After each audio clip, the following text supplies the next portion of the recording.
Akkam jirtu hordoftoota chaanaalii barumsa mata dureen irra waliin ilaalu scientific notation kan jedhu waliin ilaalla. Haga xumura viidiyoo kanaatti na waliin tura. Scientific notation gaafa jennu barreeffama saayinsawaati. Egaa waa'ee barreeffama saayinsawaa jechuudha. Kutaa 8tti barattanii dhuftaniitu boqonnaa tokko keessatti jechuudha. Scientific notation is a way of writing numbers that are too large or too small to be conveniently written as a decimal. This can be written more easily in scientific notation in generally form d times 10 the power of n. Egaa scientific notation jechuudha. Barreeffama baay'ee dheeraa ta'e, baay'ee guddaa ta'e yookiin immoo baay'ee xiqqoo ta'e, lakkoofsa baay'ee xiqqoo ta'e salphisnee barreessuuf kan ittiin fayyadamnudha jechuudha.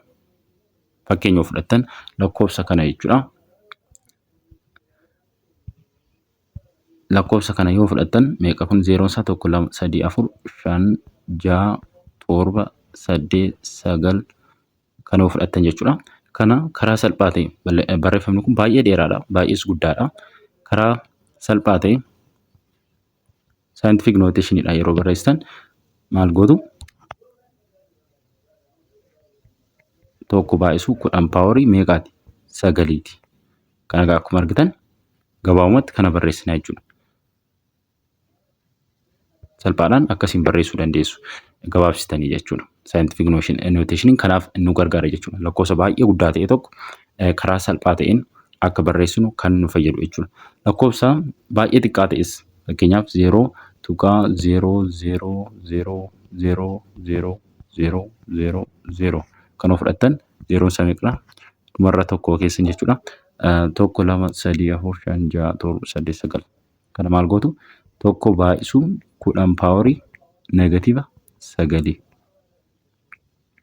akkasiin barreessitu jechuudha. Akkuma argitan gabaabbatee barreeffameera. Baay'ee xiqqoodha kun lakkoofsi kuni. Baay'ee xiqqoodha. Gabaabsitanii yeroo barreessitan scientific notation barreeffama saayinsawaa yeroo barreessitan akkasiin barreessitu. Akkuma argitan illee bakka illee ni qusataa jechuudha. Bakka illee ni qusataa. Dafnee barreessuudhaaf illee kan mijatudha jechuudha. Scientific notation kanaaf kan inni nu fayyadu. Lakkoofsa baay'ee xiqqoo ta'e, lakkoofsa baay'ee guddaa ta'e gabaabsinee barreessuudhaaf, salphaatti hubachuudhaaf kan itti fayyadamnudha jechuudha. Akkuma argitan general form isaa kanadha jechuudha. D times 10 the power of n dha. General form isaati kun. Kun general form eenyuti?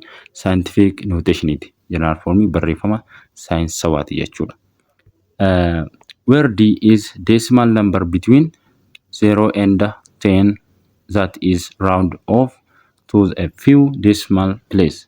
N is known as the exponent and it is an integer. Maanni daan jechuudha. Diin maalni kan bakka bu'u lakkoofsa 0 fi 10 gidduu jiran kan bakka bu'udha jechuudha. Lakkoofsa 0 fi 10 gidduu jiran kan bakka bu'udha. Maaltu? Diin jechuudha. Daan kana bakka bu'a. Naan immoo n jechuudha. Inni immoo integer number. Integer number yeroo jedhu negative yookiin positive ta'uu danda'a jechuudha. If n is greater than 0, it represents how many times the decimal place in d should be moved to the right. Maal jechuudha? Naan irra guddaa 0 yoo ta'e, n is greater than 0 yoo ta'e maal nutti agarsiisa jechuudha. Daan jechuudha. Hagami kan inni gara rightiitti gara mirgaatti move ta'eeru kan jedhu kan nutti agarsiisudha jechuudha.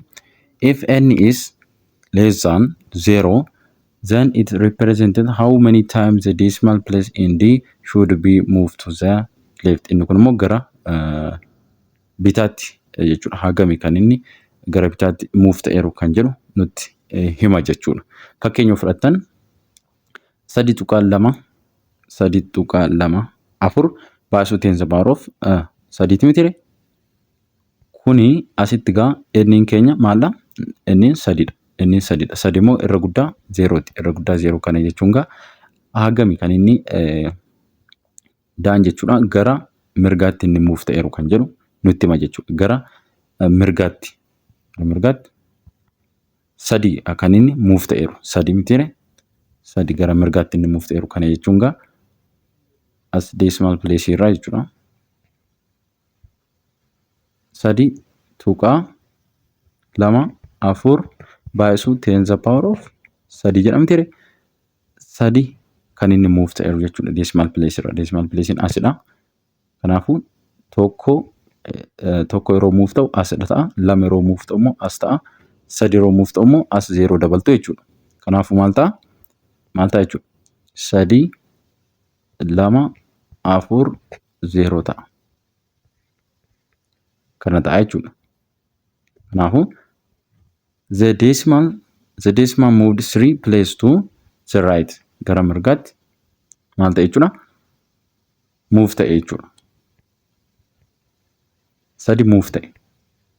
Kun argitan kunii fi kun tokkodha jechuudha. Inni itti aanu immoo kana yoo ilaallu immoo 3.24 baay'isuun 10 paaworii negatiiva 3ti. Kana jechuun immoo maanni decimal place irraa gara bitaatti sadi muuf ta'eera jechuudha. Kana jechuun 3.24 mitiire decimal place irraa decimal place asidha gaa bakka tuqaa kana jechuudha. Isarraa meeqa muuf ta'eera? Si'a 3. Kana jechuun 1 2 3 zeeroon keenya meeqa ta'a jechuudha? 3 ta'a jechuudha. Kanaafuu asirraa gaa dura as turte miti kun addee kana tuqaan jechuudha. 3 muuf yeroo ta'u 1 2 3 tuqaan as ta'a jechuudha. Sana booda 0 tuqaa 0 0 3 2 4 ta'a jechuudha. Kanaafuu kunii fi kun wal qixadha. Gara maalitti muuf ta'e jechuudha? Gara leeftitti gara bitaatti muuf ta'e jechuudha. Ifadha jedhee yaada. Significant figure. In a number, each zero digit is a significant figure. Egaa lakkoofsa keessatti jechuudha. Lakkoofsi 0 hin taane maallaa significant figure jedhamu. Fakkeenyaaf tokko significant figure dha. 224 fudhatan significant figure dha. Significant figure meeqa qaba? 3 qaba. Tokko 2 3 zeeroon as keessa jiraare hin jiru jechuudha. 111 fudhatan significant figure dha. 2 fudhatan 3 fudhatan 2 fudhatan meeqa dha? Significant figure tokko qaba. 111 meeqa qaba? Significant figure 3 qaba. 3 fudhatan significant figure meeqa qaba? Tokko qaba.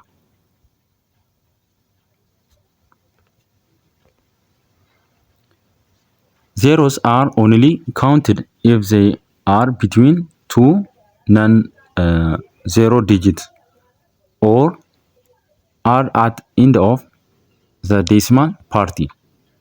For example, the number 2000 has one significant figure.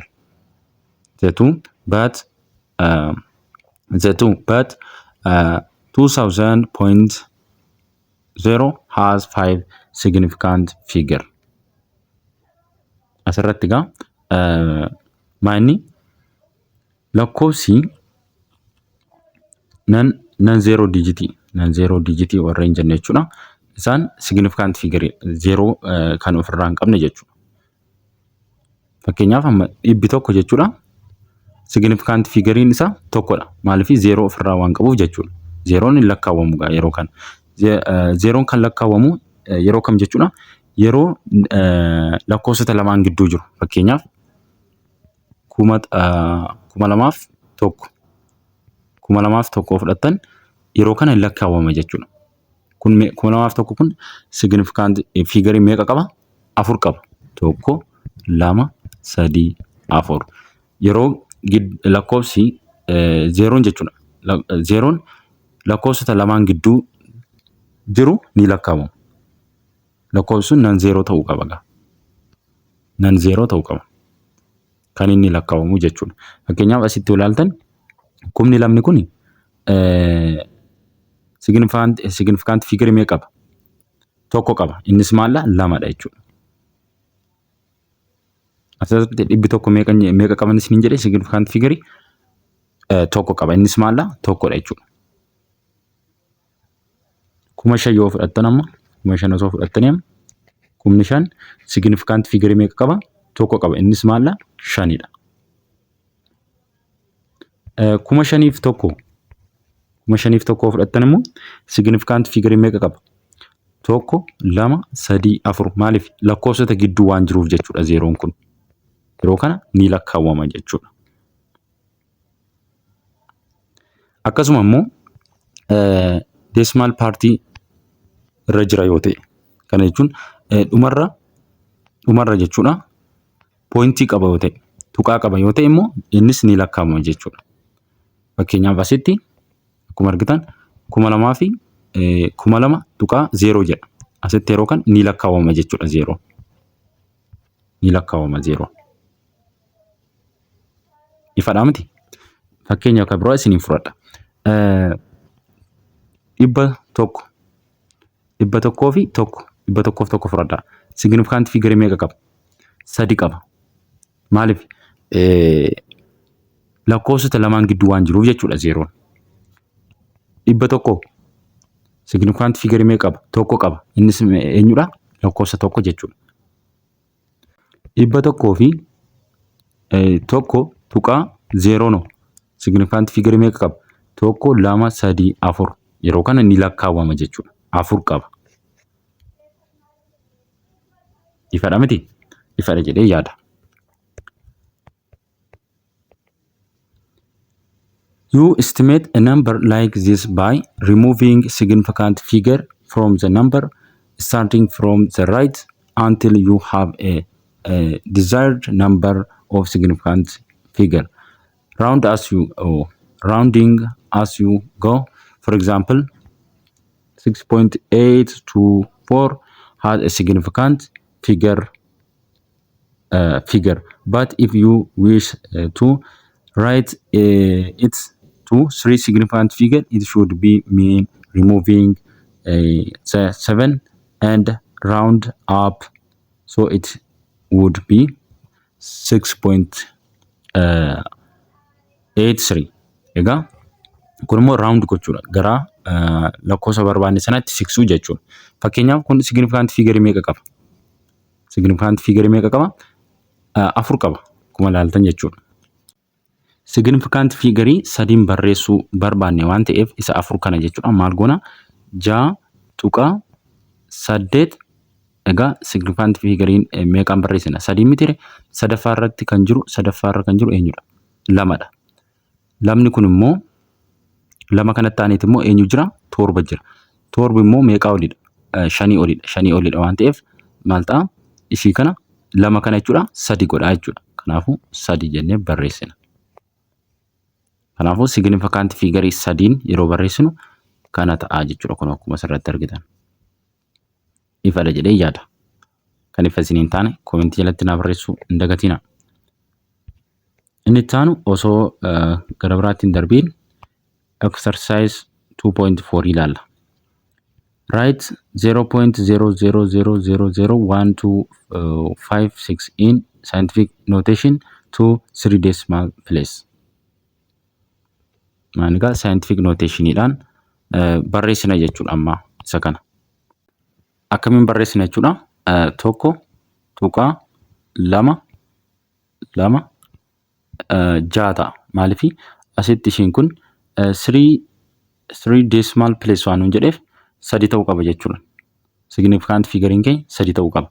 Maaliif asitti ishiin 5 kun 6 taati. Maaliif asitti 6 ishiin kun 5tii ol waan taateef isa kana maal gooti? 5 kana 6 gooti jechuudha. Kanaafuu maal goona? 1 tuqaa 2 6 baay'isuu 10 paaworii negatiiva 6 ta'a. Akkasiin barreessina jechuudha. Maaliif 3 decimal place waan jedheef jechuudha. Osoo kallattiidhumaan akkasumatti barreessaa jedhee scientific notation waan barreessaa osoo jedhee 3 decimal place osoo hin jenne ta'e maal ta'a? 1 tuqaa 1 1.256 baay'isuu 10 paaworii negatiiva 6 ta'a ture jechuudha. Kanaafuu 3 decimal place waan nuun jedheef isa kam ta'a? Isa kana ta'a jechuudha. Inni itti aanu immoo how many significant figure are in 7800? Kana keessa significant figure meeqa jira? 2tu jira. Innis meeqadha? 7 fi 8dha. 7 fi 8tiin booda kan jiran hin lakkaawwaman. Kan lakkaawwaman yoo maal ta'edha? Osoo as tuqaa 0 jedhee jiraate, as tuqaa 0 jedhee jiraate lakkaawwamuu danda'a hundi isaa kun jechuudha. Yookiin immoo 7800 jedhee tokko osoo jedhee jiraate, lakkoofsi tokko yookiin lakkoofsi lama osoo jiraate hundi isaa kun ni lakkaawwama. Asitti gaa kun hin lakkaawwamu jechuudha yeroo akkasii. Kanaafuu 2 qofa qaba. 2 qofa qaba. Innis eenyudha? 7 fi 8 qofadha. Mata dureen itti aanu prefix. Prefix yeroo jennu maxxantuu duraa jechuudha. In the previous section, you have learned different basic units when a numerical unit is either very small or very large. The units used to define its size may be modified by using a prefix. Maanni jechuudha. Sectionii darbe keessatti, mata duree darbe keessatti waa'ee basic unity baranneeti jira. Akkasuma immoo akkamitti lakkoofsa guddaa tokko scientific notationidhaan barreessina. Lakkoofsa xiqqaa tokko akkamitti baay'ee xiqqaa ta'e tokko akkamitti scientific notationidhaan barreessina kan jedhu baranneeti jira. The units used to define its size may be modified by using prefix. Prefixidhaan immoo lakkoofsa baay'ee guddaa ta'e yookiin baay'ee xiqqaa ta'e prefixidhaan immoo akkamitti barreessina kan jedhu immoo waliin ilaala jechuudha. Lakkoofsa baay'ee xiqqaa ta'e prefixidhaan bakka buusnee barreessuu ni dandeenya. Maxxantuu duraatiin jechuudha. Akkasuma immoo lakkoofsa baay'ee xiqqaa ta'e yookiin guddaa ta'e jechuudha. Guddaa ta'es prefixidhaan maxxantuu duraatiin bakka buufnee akkamitti barreessina kan jedhu waliin ilaala jechuudha. A prefix is an important aspect of dealing with unity. Prefixes are word or letter written in front that change the meaning. Egaa prefixing jechuudha. Jecha yookiin wordii barreessuudhaan jecha yookiin wordii wayii barreessuudhaan yookiin leetarii barreessuudhaan kan hiikaa isaa jijjiirudha jechuudha. Fakkeenyaaf teebilii 2.2 irratti liistii ta'ee jira, tarreeffamee jira, isa ilaalla jechuudha. Prefixing maal akka ta'e jechuudha. Fakkeenyaaf asirratti kiloogiraamni jechuudha. Simple exampleidha. Kiloogiraama fudhattan tokko kiloogiraamni eenyu faana wal qixa? 1000 giraama faana wal qixa. 1000 giraama jechuun scientific notationidhaan yeroo barreessitan kanadha. Ishii kana immoo 10 the power of 3 jechuun immoo maala? Kiiloo jechuudha. Kiiloo bakka bu'u. Prefix jechuudha. Kiiloo. Akkamitti akka ta'e waliin ilaalla jechuudha. 10 the power of 3 jechuun kiiloo jechuudha. Prefixidhaan jechuudha. Asirraa yoo ilaaltan kunoo asitti jechuudha. Kiiloo jedha. Kiiloo jechuun 1000 jechuudha. Kana jechuun 10 the power of 3 jechuudha. Teebilii kanarraa ilaaluu dandeenya tokkoon isaa jechuudha. Unit prefixidha. Teebiliin 2.2 jechuudha. Prefixing keenya maani? Teeraa, giigaa, meegaa, kiiloo, hektoo, deekaa, deesii, seentii, miilii, maayikiroo, naanoo, piikoo jedheeti jira. Egaa teeraa jechuun simbooliidhaan yeroo barreessinu jechuudha. Simbooliidhaan capital Tdha, giigaan capital Gdha, meegaan capital Mdha, kiiloon Kdha, small K jechuudha. Hektoon immoo hektoon Hdha, deekaan Da'dha, deesiin Ddha, seentiin Cdha, miiliin Mdha, maayikiroon maayikiroodha, naanoon Ndha, piikoon Pdha jechuudha. Isaan kun maayini simboolii isaati jechuudha. Isa kana bakka buusuu dandeessu simboolii isaa jechuudha. Asirratti egaa teeraa jechuun kamidha? Lakkoofsa haga kana guddatudha jechuudha. lakkoofsa haga kana guddatu. Zeeroon isaa meeqa? Zeeroon isaa 12 kan ta'e jechuudha. Giigaa jechuun immoo lakkoofsa haga kana guddatudha. Zeeroon isaa meeqa? Zeeroon isaa 9. Meegaa jechuun immoo lakkoofsa haga kana guddatu. Zeeroon isaa meeqa? Zeeroon isaa 6. Kiiloo jechuun immoo lakkoofsa haga kanaati jechuudha. 1000. Zeeroon isaa 3 kan ta'e jechuudha. Heektoo kanadha. Deekaan kanadha. Deesii jechuun immoo 0.1dha. Seentii jechuun 0.01dha jechuudhaan itti fufa. Naanoo jechuun immoo 0.000000001 kan ta'edha. Akkasumallee piikoonis akkuma asirratti argitanidha. Akkasiin ibsamuu danda'a jechuudha. Ekspoonentiidha yeroo keessan immoo maanni zeeroon isaa meeqa kuni 12. Kun immoo 9. Zeeroon isaa 12 kan ta'e maanni 10 power of 12 kan ta'e eenyudha? Teeraadha. Yookiin kana barreessuu dandeessu yookiin simboolii isaa kana barreessuu dandeessu. Giiggaas illee akkasuma.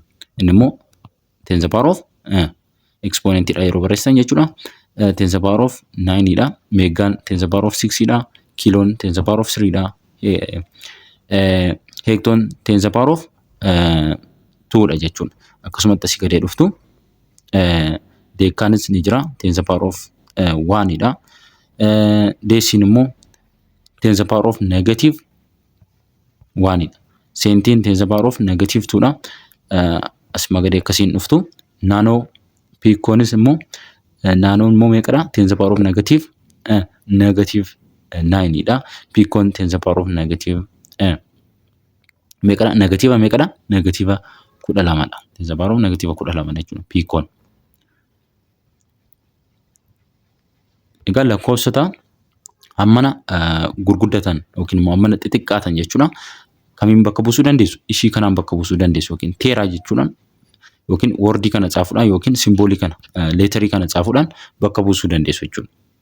Lakkoofsa kana barreessuurra maal gootu? Lakkoofsa kana hunda barreessuurra maal gootu? Lakkoofsa ishii kana tii kana qofa barreessanii bakka buusuu dandeessu jechuudha. Lakkoofsa asirraas ilaaluu dandeessu. Lakkoofsa haga kana barreessuurra yookiin piikoo jechuu dandeessu yookiin immoo lakkoofsa simboolii ishii kana bakka buusuu dandeessu jechuudha. Ifadha jedhee yaada. Itti aansuudhaan exercise 2.5 yaalaallu. Write the physical quantity in table 2.2 using appropriate prefix. Egaa teebilii 2.2 kana fayyadamne jechuudha. Gaaffii inni nu gaafatu deebifna jechuudha. Teebilii isa kana fayyadamuudhaan. Maal jedhaa gaaffii tokkoffaan the radius of the earth in this meter. Radiusiin lafaa jechuudha. Kanadha. Kana maaliin barreessina? Prefix fayyadamuudhaan barreessina jechuudha. Maali? 6 kana scientific notationidha yoo barreessinu jalqaba 6 tuqaa meeqadha? 3 7 1 baay'isuu 10 power of meeqa? 10 power of 6 ta'a. 6 meter ta'a. Scientific notationidha yeroo barreessitan jechuudha kana. Sana booda maal gootu? Kana prefixidhaan immoo yeroo keessan 6 tuqaa 3 6 tuqaa 3 7 1 baay'isuu yookiin immoo baay'isuu yoo dhiistan immoo maal gootu? Asitti egaa 10 power of 6 jedhamti. 10 power of 6 jedha. 10 power of 6 jechuun meegaadha. Meegaan immoo maa guddaa bakka bu'a. Maa meetir jettu.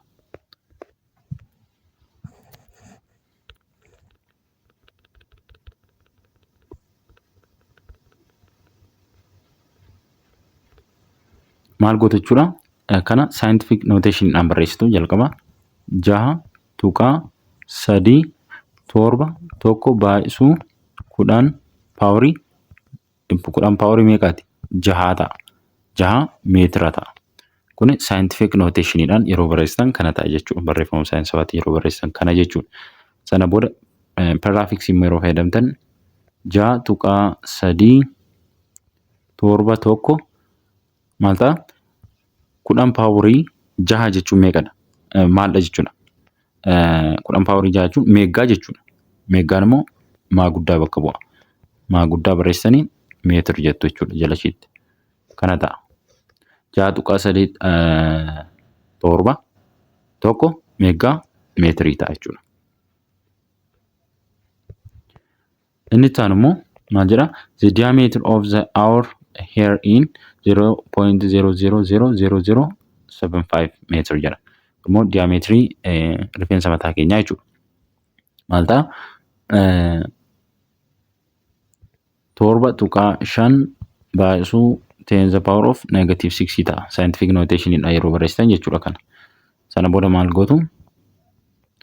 10 the power of prefix dha yeroo barreessan immoo 10 the power of -6 jechuun immoo eenyudha? Yoo ilaallu asii -6 jechuun eenyudha? Micro dha. Ishii kana jechuudha. Mallattoo ishii kana. Kanaafuu maal ta'a?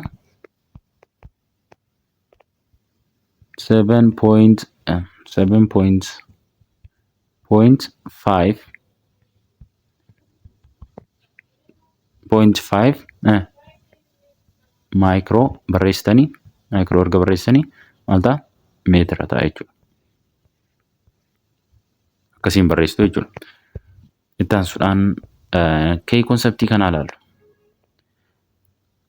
Unit prefix is a letter or a symbol which is written directly before a unit name with no space. Yeroo barreessitan maal gootu? Yookiin leetarii barreessuun prefix yeroo fayyadamtanii barreessan jechuudha. Yookiin leetarii barreessitu yookiin simboolii barreessitu. Kana jechuun piiko yookiin p kana barreessitu yookiin naano yookiin naa kana barreessitu yookiin maayikiroo yookiin maayikiroo ishii kana barreessitu. Isa amma barreessine jechuudha.